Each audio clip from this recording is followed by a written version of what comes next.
Welcome back to my channel इक्के explain Hindi. तो चलिए बिना देर की आज की कहानी को स्टार्ट करते हैं। तो कहानी की स्टार्टिंग में हम लोग देखते हैं हम लोगों की अपनी हीरोइन को, जिसका नाम अदिति होता है। वह न्यूज़ में देखती है कि एगा ग्रुप कंपनी के प्रेसिडेंट उसकी कंपनी के अंडर चलने वाले सारे लॉस में चल रहे जिम को बंद करवा देगा। अदिति के पापा, जो कि एक कोच है, एक जिम चलाते हैं। वह अपने पापा को आकर बताती है, मगर उसके पापा यकीन नहीं करते। फिर हम लोग इस कहानी के हीरो को देखते हैं, जिसका नाम मिस्टर आर्यन होता है। अदिति जब बाहर आ रही होती है तो वह देखती है कि कोई आदमी पर एक बोट गिरने वाला है। वह दौड़कर जाकर उस आदमी को बचाती है और यही प्रेसिडेंट है एगा ग्रुप कंपनी के। वह उसे बचाती है। फिर वह देखती है ये तो वही है एगा ग्रुप कंपनी का प्रेसिडेंट। वह कहती है आप तो मिस्टर आर्यन हो ना, और वह उससे जान पहचान बढ़ाने लगती है। वह कहती है आपको मेरा एहसान बंद होना चाहिए, मैंने आपकी जान बचाई है। वह अपना इंट्रोडक्शन देती है और यहाँ पर मिस्टर आर्यन तो ठहरे खड़ूस, वह उसे वहाँ से भगा देते हैं। वह बेचारी चली जाती है। और अगले दिन मिस्टर आर्यन जब कहीं जा रहे होते हैं तो बहुत सारे मीडिया वाले इसके सामने आ जाते हैं कुछ पूछने के लिए। तभी वहाँ पर बॉल की बारिश हो जाती है और वहाँ पर अदिति आती है और इसका हाथ पकड़कर इसको कहीं ले जाने लगती है और दूर जाकर इसको स्कूटी पर बिठाकर ले जाने लगती है। मगर उसको स्कूटी चलाने आता कहाँ है। दोनों ज़मीन पर गिरते हैं और घुलटते पुलटते वह फील्ड में आ जाते हैं। यहाँ पर अदिति उससे कहती है कि मैंने आपकी 2 बार जान बचाई है, तो इसलिए आपको थैंक यू तो बोलना ही पड़ेगा, आप हमारे एहसान बंद हैं। वह कहता है कि अच्छा तो तुम ऊपर लेटी रहकर बोलोगी क्या, चलो खड़े हो जाओ। वह खड़ी होती है। आर्यन इसकी तरफ आने लगता है और कहता है मैं किसी को थैंक यू नहीं बोलता, तुमको पैसे मिल जाएंगे तुम्हारे काम के। और उसका वह हेलमेट फेंक कर चला जाता है। अदिति कहती है कितना खड़ूस है। अगली सीन में हम लोग देखते हैं कि आर्यन के फ्रेंड, जिसका नाम केल्विन है, वह आर्यन को बताते हैं आप तो अपनी खुद की रक्षा नहीं कर सकते, लगता है आपके लिए बॉडीगार्ड को रखना पड़ेगा। अगली सीन में आर्यन देख रहा होता है कि जहाँ पर स्टेडियम है, अगर उसके जगह पर पार्क बना दिया जाए तो हम लोगों को बहुत फायदा होगा। अगली सीन में अदिति के फ्रेंड्स इसको बताते हैं कि आर्यन अपने लिए बॉडीगार्ड को ढूंढ रहा है। यहाँ पर अदिति इसके लिए तैयार हो जाती है। वह कहती है कि अगर मैं उसके बॉडीगार्ड बनकर जाऊंगी तो उसके प्लान के बारे में मुझे पहले से ही पता होगा और हम लोग अपने स्टेडियम को बचा सकते हैं। यहाँ पर उसके फ्रेंड्स उसको बॉडीगार्ड की ट्रेनिंग देते हैं और फाइनली बॉडीगार्ड सिलेक्शन का टाइम आ जाता है। यहाँ पर मिस्टर आर्यन उन सबका एक टेस्ट लेता है, जहाँ पर अदिति पास भी हो जाती है। हालांकि मिस्टर आर्यन फीमेल बॉडीगार्ड को नहीं रखना चाहता था, मगर टेस्ट में अदिति पास हो चुकी थी और इससे पहले 2 बार उसकी हेल्प भी की थी, इसीलिए वह बॉडीगार्ड के लिए मान जाता है। यहाँ पर उसको सारा रूल बता देता है। अगले सीन में हम लोग देखते हैं कि मिस्टर आर्यन किसी डॉक्टर के पास गया है, क्योंकि यह दुख और खुशी फील नहीं कर सकता, मतलब कि इसके अंदर कोई फीलिंग्स ही नहीं है। वो डॉक्टर से कहता है कि मैं 6 महीने से इसका ट्रीटमेंट ले रहा हूँ, मगर कोई असर ही नहीं है। अब इसके आगे वो ट्रीटमेंट नहीं लेना चाहता। वो अपने पार्टनर को थैंक यू बोलना चाहता है, मगर डॉक्टर इसके लिए मना करता है। यहाँ पर अदिति ही उसकी हेल्प कर रही है और अदिति को पता नहीं है कि वह आर्यन है और आर्यन को भी पता नहीं है कि वह अदिति है। इन दोनों से यह बात छुपाई गई है। यहाँ पर अदिति उसको ट्रीटमेंट देते हुए यहाँ पर वह उसको एक फीलिंग सिखा रही है, मगर मशीन में कुछ गड़बड़ हो जाता है, जिससे उनके सर में बहुत तेज दर्द होता है। और इसके बाद डॉक्टर उन दोनों को घर भेज देते हैं। असली गड़बड़ तो आगे हुई है। वहाँ पर हम लोग देखते हैं कि अदिति सामने किसी पिलर से टकराती है तो उसे कुछ फील नहीं होता और दर्द आर्यन को होता है। यहाँ पर हम लोगों को पता चलता है उन दोनों की फीलिंग्स आपस में एक्सचेंज हो गई है, मतलब कि जब चोट अदिति को लगेगा तो दर्द आर्यन को होगा। अगले दिन आर्यन रेडी होते हुए और अदिति अपनी ड्यूटी निभाते हुए। आर्यन जब खुद को आईने में देखता है तो वह स्माइल करने के बारे में सोचता है और स्माइल करता भी है। ऐसा लग रहा है वह ज़बरदस्ती स्माइल कर रहा है। यहाँ पर ट्रीटमेंट वाली लड़की उसे ऐसे ही सिखाई थी।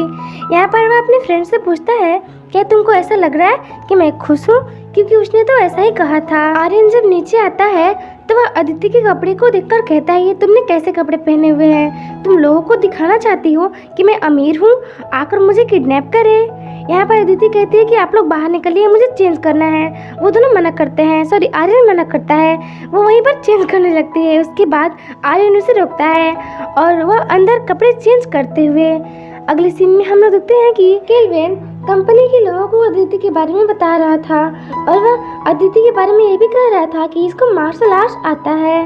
वहाँ पर सभी लोग बोल रहे होते हैं कि एक दो स्टेप हमको भी दिखा दे। यहाँ पर अदिति को पता नहीं चल रहा था कहाँ से स्टार्ट करे, तभी केल्विन इसको एक कॉपी से मारता है और चोट आर्यन को लगता है। अदिति इस पर उसको एक किक मार देती है पैर से। सभी लोग हक्के बक्के रह जाते हैं। वहाँ पर आर्यन वहाँ से बाहर निकलता है और कहता है यहाँ पर क्या हो रहा है।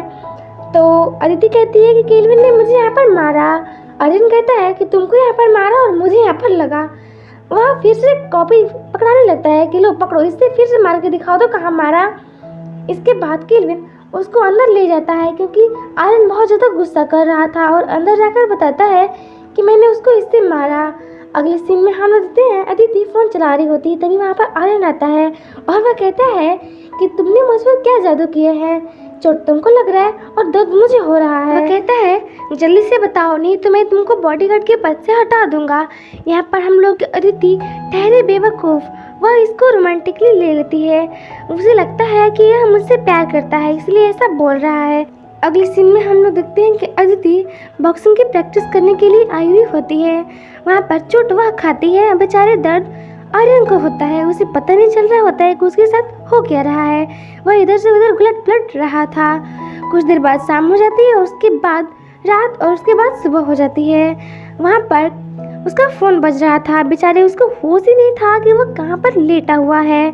इधर दरवाजे पर केल्विन और अदिति उसका वेट कर रहे थे क्योंकि इतना लेट वह पहले कभी नहीं लगाया था। काफ़ी देर हो जाने के बाद अदिति उसके घर में खुद जाती है और इतना बड़ा रूम देखकर वह खुद हक्के बक्के रह जाती है। वह अकेले कैसा रहता होगा, यहाँ पर डर नहीं लगता होगा। फिर वह देखती है कि यह यहाँ पर लेटा हुआ है। वह सोचती है कि ये तो खुद खा पी कर तंदुरुस्त रहता है, यह बेहोश कैसे हो सकता है। वह केल्विन को फ़ोन करती है। केल्विन कहता है कि तुम कुछ भी करो, मैं नहीं आ सकता, मैं बिजी हूँ, तुम सीपीआर करो, कुछ भी करो, कुछ भी करो। वह उसे उठाकर उसे सुबह बस सुनाने के लिए सोच रही थी मगर वह करने में असमर्थ थी। फिर वह काफ़ी सोच विचार करने के बाद उसे सीपीआर देती है। जब वो आंखें खोलता है तो वह देखता है यह क्या कर रही है, वैसे दूर हटाता है। इस सब के चक्कर में चोट अदिति को लगता है और दर्द उसे होता है। इसके बाद अदिति उसके पास आने लगती है। वह कहता है दूर हटो, तुम दूर हटो, जादूगरनी कहेगी, तुमने मुझ पर कैसे जादू किया है, दूर हटो तुम।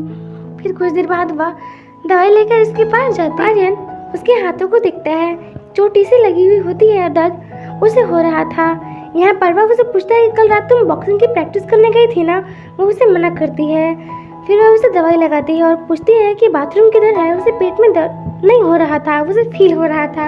वह बाथरूम में जाती है तो उसके पीरियड्स आ भी होते हैं और बेचारे इधर आर्यन की हालत तो बद से बदतर होते जा रही थी। इसे इतना पेट में दर्द हो रहा था।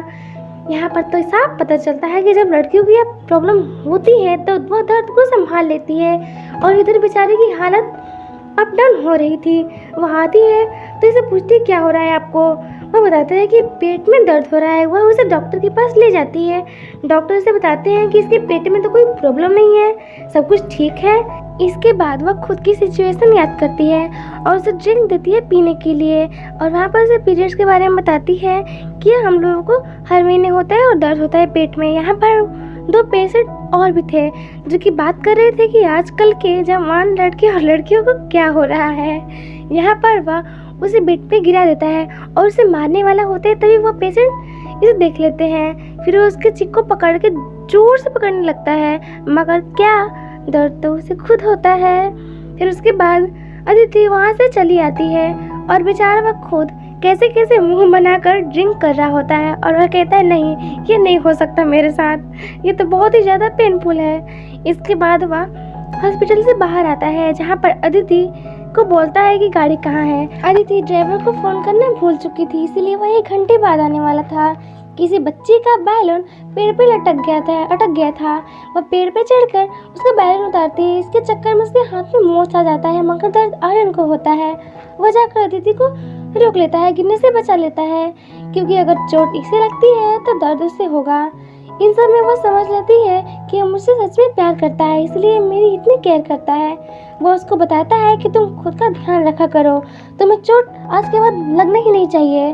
वह कहती है कि तुम साफ साफ बता दो ना कि मुझे प्यार करते हो। वह कहते हैं मैं तुमसे प्यार नहीं करता हूँ, जब चोट तुमको लगता है तो दर्द मुझे होता है। बेचारी बेवकूफ अदिति वो कुछ समझ नहीं पाती है। अगले सीन में हम लोग देखते हैं कि आर्यन मीटिंग में बैठा हुआ होता है और अदिति बाहर वेट कर रही होती है। उसी कंपनी का CEO जो कि आर्यन को हटाकर खुद प्रेसिडेंट बनना चाहता है, मगर आर्यन भी दिमाग वाला है, वह ऐसा होने नहीं देगा।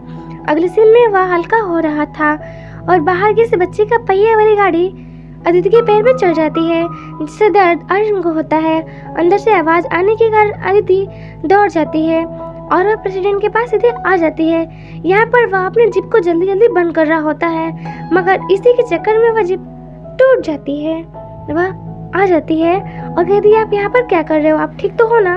इसके बाद वह ऊपर नीचे देखती है और वहाँ से भाग आती है। अगले सीन में हम उसके घर को देखते हैं, जहाँ पर उसके फ्रेंड्स और भाई बहन मिलकर पार्टी कर रहे होते हैं जीत की खुशी में, क्योंकि उसकी बहन बॉक्सिंग में जीत चुकी थी, मगर वही खुश नहीं है और वह जाकर चुपके से गुस्से में दरवाजे बंद कर लेती है। यहाँ पर वह अपना ब्रेसलेट भी फेंक चुकी थी। अदिति उसे मनाने की बहुत कोशिश करती है, मगर वो गुस्से में थी। वह कहती है तुम ही रखो अपनी मॉम का ब्रेसलेट, मुझे नहीं रखना इसे।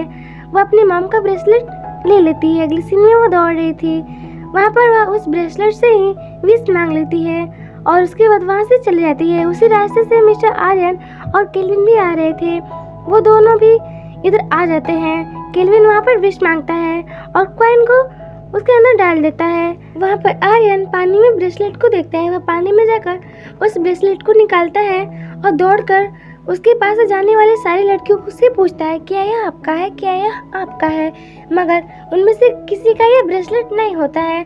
वह दौड़कर अपने घर आ जाता है और सेम ब्रेसलेट उसके पास भी था। वहाँ पर केल्विन उसे बताता है कि आपने ये ब्रेसलेट लाकर गलती कर दिया, शायद उसकी विश पूरी नहीं होगी तो पाप आपको जाएगा। आर्यन 3 मिनट के अंदर अदिति को वहाँ पर बुलाता है। वह 3 सेकंड लेट हो चुकी थी और आते आते इसी पर ही गिर जाती है। वह उसे सॉरी बोलती है, मगर वह कहता है कि तुम अभी जॉब से निकाल दी जाओगी। वह कहती है प्लीज़ माफ़ कर दीजिए। वह कहता है हटो नहीं तो मैं तुमको निकाल दूंगा सच में। वह हट जाती है और वह इसको कार में बिठा देती है। अगले सीन में हम लोग देखते हैं कि टिंकू नायरा के हाथ को देखता है, मगर उसके हाथ में ब्रेसलेट होता ही नहीं है। वह उससे पूछता है कि तुम्हारा लकी ब्रेसलेट कहाँ है। वह कहती है कि कल गुस्से में मैंने उतार दिया था, मगर यह अदिति के पास होगा। वह अदिति को फ़ोन करती है और कहती है कि मेरा ब्रेसलेट वापस करो, मगर वह ब्रेसलेट अदिति के पास तो होता नहीं है, क्योंकि वह पानी में डालकर विश मांग चुकी थी। इसलिए वह दौड़कर उसी पानी के पास जाती है। यहाँ पर आर्यन भी आया हुआ होता है, क्योंकि वह ब्रेसलेट को वापस कर देना चाहता है, क्योंकि ये जिसका भी ब्रेसलेट है उसकी विश पूरी हो जाए। अगर इसके पास रहेगा तो पूरा नहीं होगा। वह उसे पानी में डाल देता है और यहाँ पर अदिति दोबारा कॉइन से विश मांगती है कि वह ब्रेसलेट इसे वापस मिल जाए। और इसी के साथ पार्ट 1 खत्म हो जाता है। अगर आपको इसकी आगे की स्टोरी जानना है तो प्लीज़ स्टोरी में लास्ट तक बने रहें अगले पार्ट में। Thanks for watching. मिलते हैं नेक्स्ट पार्ट में।